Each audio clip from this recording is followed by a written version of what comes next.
Hello, and welcome to another episode of Vibrant Legacy Wellness. Happy New Year. Today's topic is New Year's resolutions. But more than New Year's resolutions, we're actually going to look at the downside of New Year's resolutions. And what I mean by that is how we hinder ourselves or get ourselves stuck because of our New Year's resolutions. So this is the time of year when everyone makes New Year's resolutions that they're not going to stick to. And I'm not saying that everybody does this. I'm not saying that you're going to do this. I'm not saying I'm not saying that it's not possible to make resolutions and stick to them. What I'm saying is New Year's resolutions are not necessarily about the resolution itself, but about the habit you build in order to get to that resolution. And I think a really good example of how New Year's resolutions normally plays out is just go to the gym. You have people that go to the gym all year round. That everyone that's a regular at the gym knows that January is like the time no one wants to go. Because when you go to the gym in January, what happens? Everyone who has made their New Year's resolutions is there. The gym is crowded. It's full of people who don't know what they're doing. It's full of people who don't actually really want to be there. It's full of people who aren't going to be there in 30 days.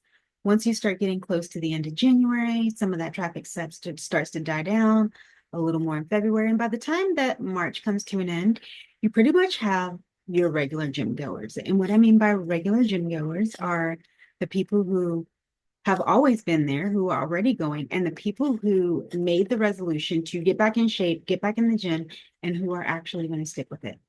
And the difference between the people who stuck to the resolutions and the people who didn't is what I want to talk to you about today. Because I think a lot of times when people make New Year's resolutions, they get so stuck in the end goal, they get so focused on what they want to do, what they want to accomplish, that they don't allow themselves to get into the habits that they need to in order to accomplish those things. So the first thing that I want to bring your attention to, because this is really important, a lot of times when we're making resolutions, and I've been guilty of this myself in the past, we tend to look back at the year before and look at all the things that we didn't accomplish that we wanted to accomplish. And this is completely counterproductive to your progress. When you're stuck looking back at all the things that you didn't accomplish, you're putting your energy there instead of putting your energy and focus on what you want to accomplish. Because this year is not last year. And maybe some of the things that you wanted to accomplish last year that you maybe didn't accomplish or that you want to do better on are also on your list for accomplishments this year. But I want you to move forward into the New Year's resolutions without looking back. Let's not look back at the year before because that is already gone. 2024 is done, it's gone, and you can't go back. So, what you accomplish, what you didn't accomplish, acknowledge it and move on. And when I say acknowledge it, I'm not talking about spending time looking back at it deeply. Just acknowledge that you had accomplishments, that you had failures, that you had setbacks, and that there were some things that you did not do that you maybe wanted to do. Now we're done, clean slate. We're starting at 2025. You've made your list, you've made your goals, you know what you want to do, you know what you want to accomplish. But it's about more than just making the goals and making the list. You have to actually put in or put together an actionable, intentional plan. And you have to take intentional actions toward those goals every day. Those goals are not going to accomplish themselves. You have to do something. You have to be intentional about your actions. You have to be intentional about reaching your goals. You have to really set your mind and set your habits and put your mind and your habits in alignment with your end goal.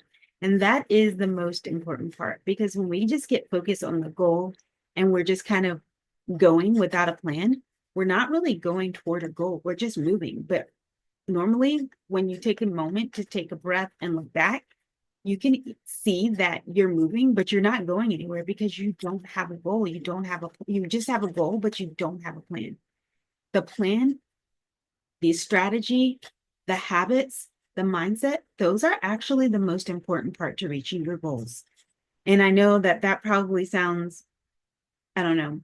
I think a lot of times when I say that to people or when people start thinking about that, they can't really grasp that concept that it's not just about the goals. It's about your intention. It's about your mindset and it's about your actions. You can't manifest something without taking intentional actions. And I think that this is it's the same. It all goes together. Like at the end of the day, you want to manifest these goals. And whether you want to manifest these goals by doing something and working toward them and taking steps toward them, or if you just want them to magically happen, are things that you really need to set your mind on and really like think about.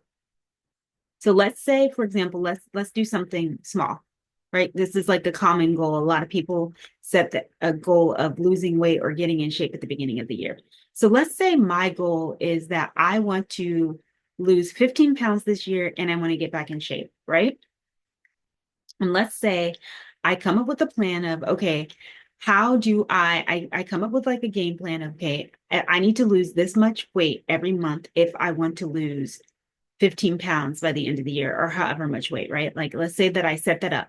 And then at that point, now that I know what I need to do, I need to figure out how to get there.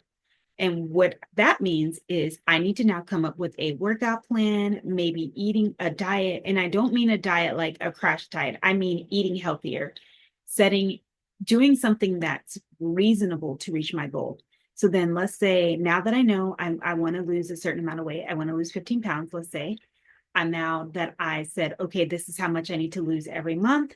And then I'm like, okay, now what do I do? Okay, well, I'm going to start small and I will change my diet and start removing anything that's unhealthy. I'm going to only do healthy snacks. I'm going to remove some of the sugar from my diet. I'm going to stop eating out and start cooking at home more. I'm going to maybe eat smaller portions, whatever that means for me. But that's just part of it. That's one thing that I need to do.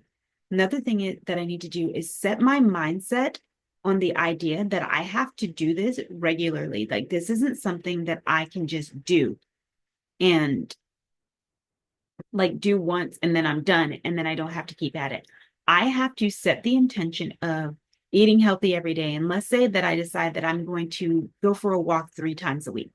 So I need to make sure that I stick to my goal of taking those 3 walks every day and I stick to my diet because if I don't, I'm not going to reach the goal.